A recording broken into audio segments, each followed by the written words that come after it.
Olá pessoal, tudo bem? Meu nome é Thiago Prux, eu sou um dos sócios aqui da Capitaliza, que é uma empresa de análise e recomendações de investimentos, e como é tradicional, às terças-feiras vou trazer mais um vídeo da nossa série Comprar ou Vender, onde os nossos analistas trazem uma avaliação aqui de algumas ações, sempre com uma visão de longo prazo ou com uma visão aí de médio prazo. Vou deixar para vocês já o convite para quem não é inscrito se inscrever no canal e também para quem quiser aproveitar o cupom Boas Festas, que dá 20% de desconto para quem comprar os nossos produtos em até 12 vezes e 30% para quem pagar no boleto à vista. Tenho certeza hoje que os produtos da Capitalizo, tanto em termos de ser completos, quanto em relação à questão de rentabilidade, são os melhores do mercado. Vou deixar para vocês aqui na descrição o canal do Telegram. E nós vamos falar sobre essas duas empresas, a B3 e o Pão de Açúcar, com uma visão fundamentalista, como por exemplo aqui as carteiras Thiago Prux, que depois eu vou comentar um pouquinho mais, são carteiras que estão rendendo bem acima do Ibovespa, quando a gente olha em 12 meses, quando a gente olha também em 2021, e também a nossa estratégia de médio prazo aqui, o rastreador, que esse ano está com em torno aí de 40%, mesmo com a queda em torno aí de 11, 12% do Ibovespa. Então vamos começar, pessoal, com a B3. Quando a gente olha em termos de resultado, a B3 vem apresentando bons resultados. É uma empresa fantástica, ela tem uma estrutura fantástica. Na verdade, nós tínhamos a BMF e a Bovespa separadas, as duas abriram capital, se juntaram, compraram a CETIP, que, por exemplo, faz a custódia aí de títulos.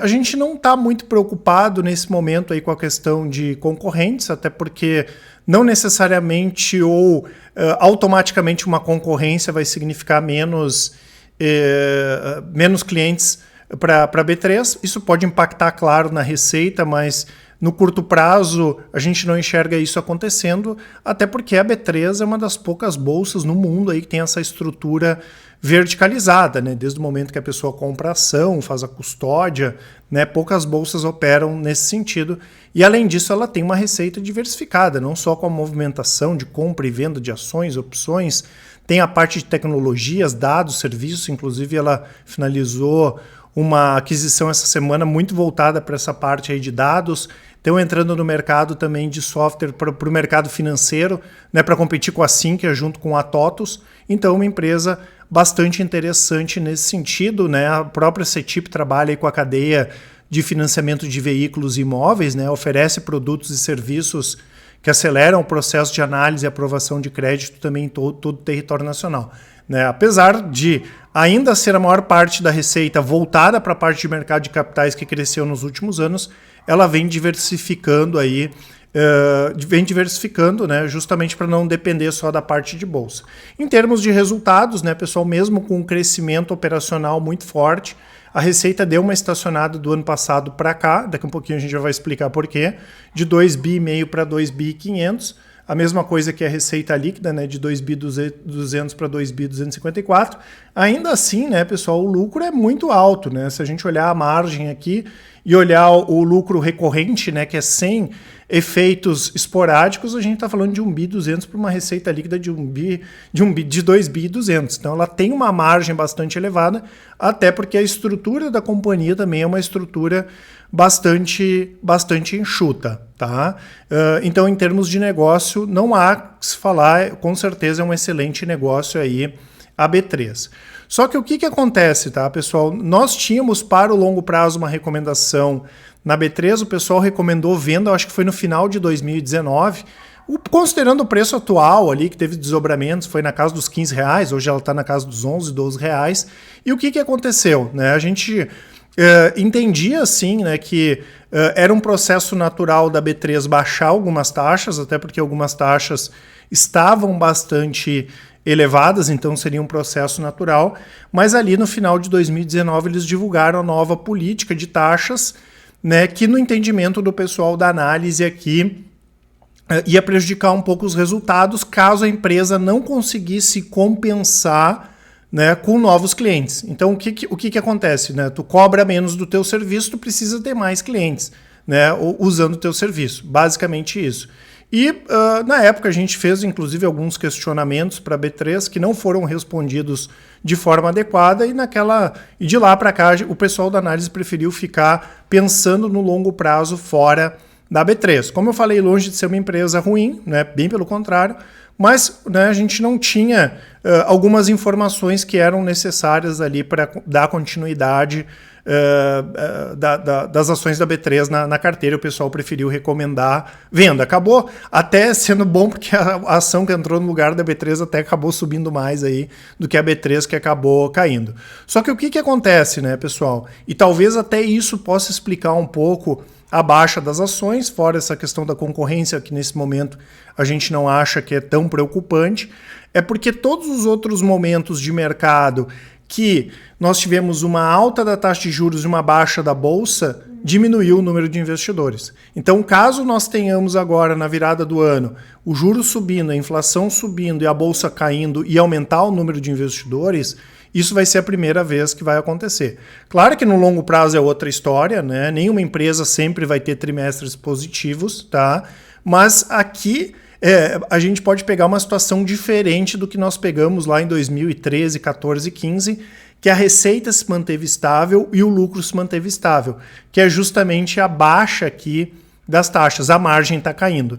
Então isso pode prejudicar muito mais, né, os resultados da B3 hoje do que prejudicou lá em 2013, 2014, né?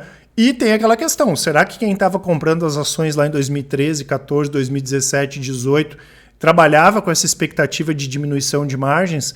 Essa que é a questão, tá? Então isso pode sim prejudicar os resultados aí nos próximos trimestres, e é normal que tenha uma adequação de preços, né? Que é o que a gente vai ver ali no gráfico, e as ações acabaram caindo aí nos últimos trimestres, tá? E outra questão, né, pessoal, que preocupa muito o pessoal da análise, essa aqui, talvez no curto prazo, mais do que margens e mais do que questão da concorrência, é a gestão de passivos da B3, né? Tem alguns passivos aí desde a época que eles fizeram a compra da CETIP, a junção da BMF com a Bovespa, né? Inclusive, recentemente eles revisaram, né, de remota para possível a chance de perda numa disputa, né, que a empresa herdou ainda quando era BMF, aqui uma questão envolvendo o Banco Central, lá do final dos anos 90, um valor aí de 31 bilhões de reais. Tá? Então, só essa revisão aqui de remota para possível já deixou o pessoal aqui da análise de orelha em pé. Tá? Então, tem essa questão da gestão dos passivos também, né, junto com concorrência e junto com essas margens menores, que podem estar empurrando sim os preços aí da B3 para baixo, né? Claro que a gente continua de olho no longo prazo e nada impede que o pessoal em algum momento recomende novamente. Em termos gráficos, né, quando a gente olha para a estratégia, por exemplo, do rastreador, nós estávamos posicionados na B3 porque a gente entende que no curto prazo caiu demais, né?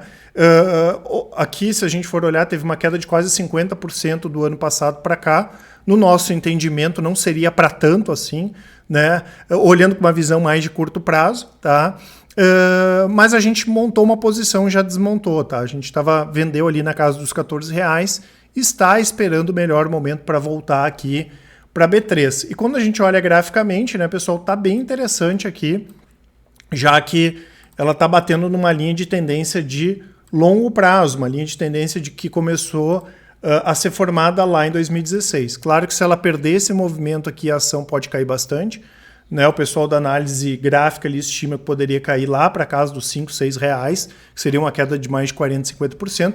Porém, né, respeitando aqui essa linha de tendência de alta, pode ser um bom momento para compra. Até porque se a gente comprar agora, né, pessoal, rompeu aqui para baixo, vende, né? Vai ter um stop ali de 5, 6, 7%, podendo a ação voltar lá para casa dos R$19, R$20, é um ganho aí de 70%, por exemplo. Tá? Então, para o médio prazo, nós estamos de olho sim na B3, apesar de um longo prazo não estarmos com recomendação de compra. Tá? Vou deixar para vocês, acabei esquecendo de comentar antes também, pessoal, a parte dos relatórios grátis aqui, né, para quem quiser baixar relatório, tem de Itaúsa, de criptomoedas, de dividendos, Nubank, tem bastante coisa, vai estar tudo aqui na descrição.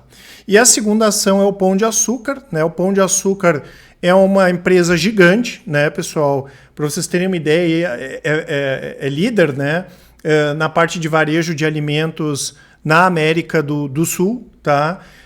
Tem posição na Colômbia, tem posição no Uruguai, é gigantesco a empresa, né? Fez receita aí de 50 bilhões de reais no ano de 2020, tem muita loja, né, tem muitos negócios.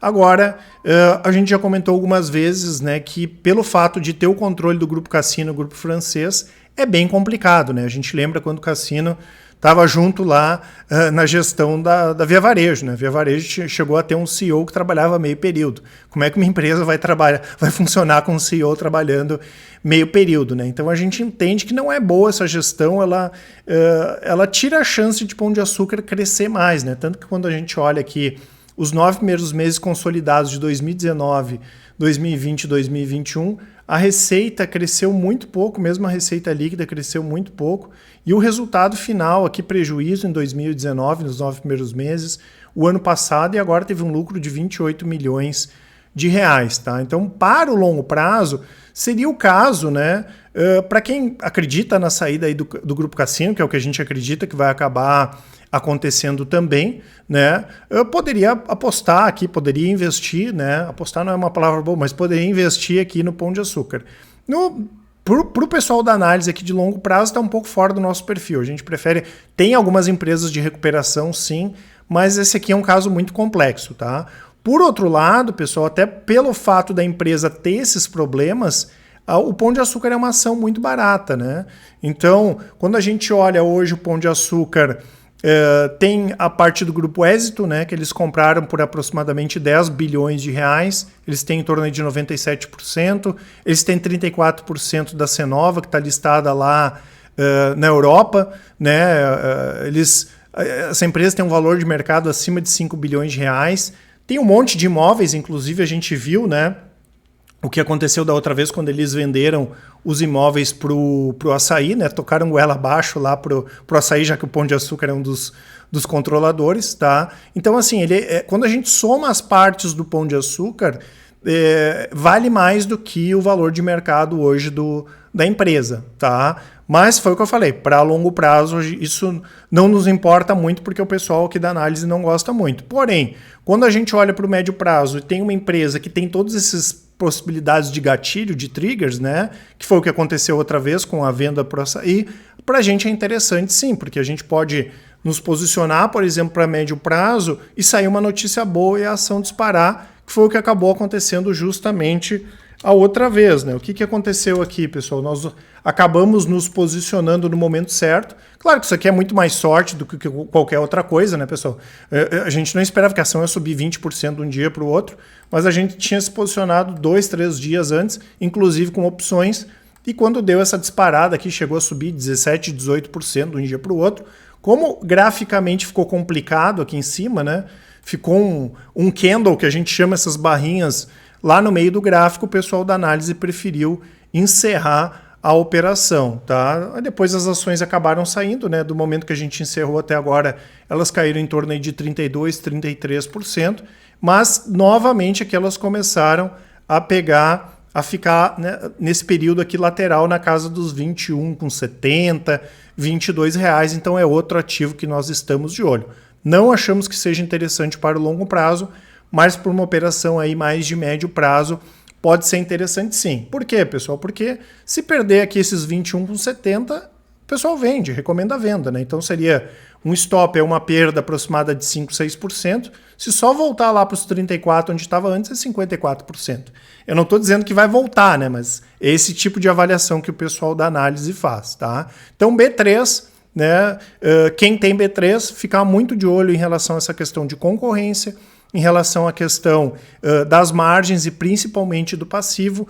Pão de Açúcar é a saída aqui do Cassino, né? Mas as duas ações, apesar da gente não ter recomendação para o longo prazo, né? Nós estamos de olho sim com uma visão aí mais de médio prazo, tá certo, pessoal? Essas informações aqui que eu queria passar para vocês, lembrando, né, que longo prazo aqui nós temos várias carteiras, além das carteiras Thiago Prux, né? Que basicamente é aquela estratégia buy and hold para quem quer investir no longo prazo, tem ativos internacionais também, e tem a carteira alavancada, que é a de longo prazo apimentada, com algumas operações de curto prazo. As duas batem com folga aqui o Ibovespa SP, né? 363 contra 99,66, e tem as outras carteiras de ações aqui, né? Tem internacional, tem a carteira de fundos de ações, micro small caps, dividendo, top crescimento. Inclusive a top crescimento é a nossa única carteira aqui que está negativa em 2021. E o rastreador são essas operações de 3 a 6 meses, né? Que a gente fez aquela operação ali no Pão de Açúcar que eu mostrei para vocês, também com desempenho fantástico aí desde 2017. E tem outras estratégias de curto prazo, opções, swing trade, long short, além, claro, né, pessoal, das carteiras diversificadas, né?